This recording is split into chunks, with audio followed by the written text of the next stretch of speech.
cyberpunks and retro nerds?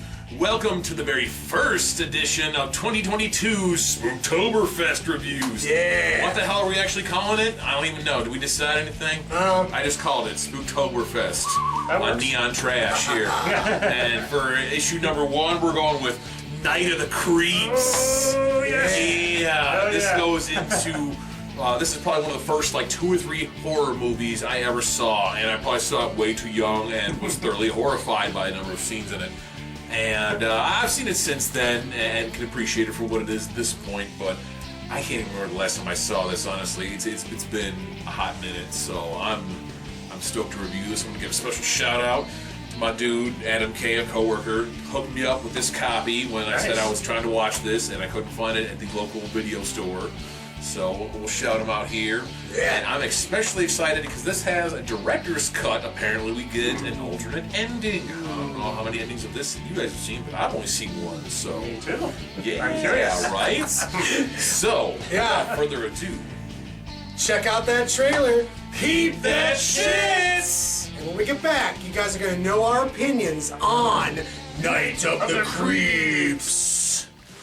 They get into your mouth, and you walk around while they incubate, even if you're dead. They are a new breed of terror. Freeze! They are a different kind of horror.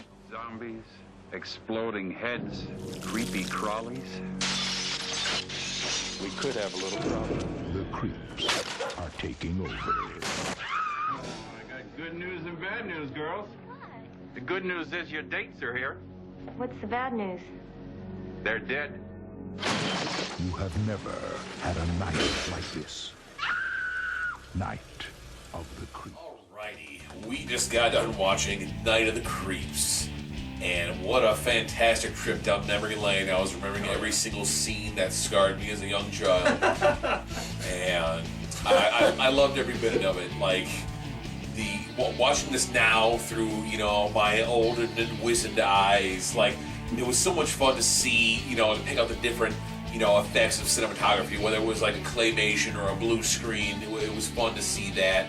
It was always those old mom and pa video store rental memories.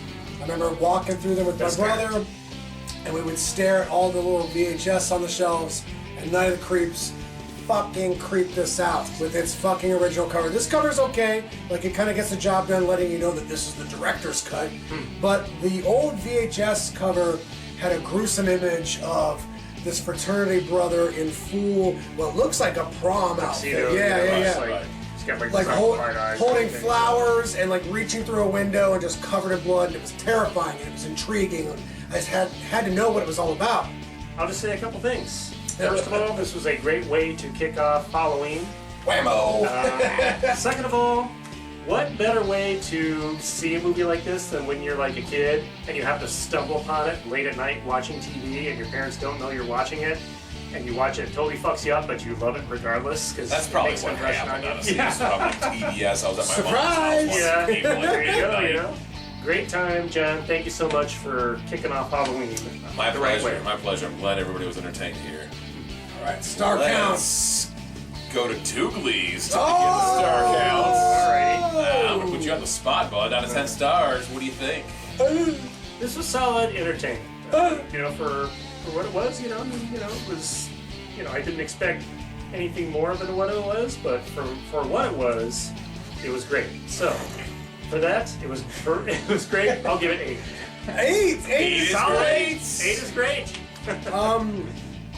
I like this movie a lot. It's different, and watching it today, seeing all the love and care that went behind this movie, it couldn't be denied.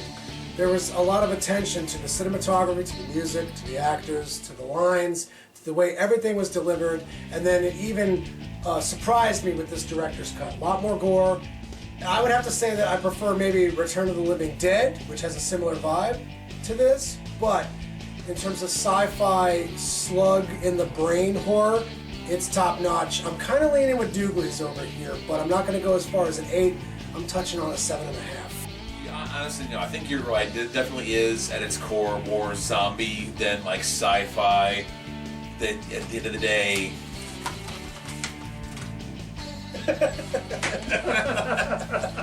No, you're right. You're right. This is more of a zombie movie at its core. It's not so much, sci-fi. You can only get the sci-fi at the very beginning and the end, I guess. Although, I mean, super space brain slugs are kind of sci-fi. So, I love this movie.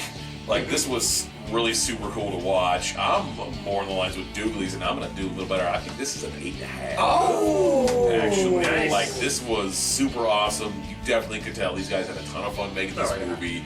We're just getting started here on Neon Trash with the Halloween tour. Yeah, it's gonna be one creepy, spooky fucking October. Stick around to our Stay channel. tuned. Yeah, check it out.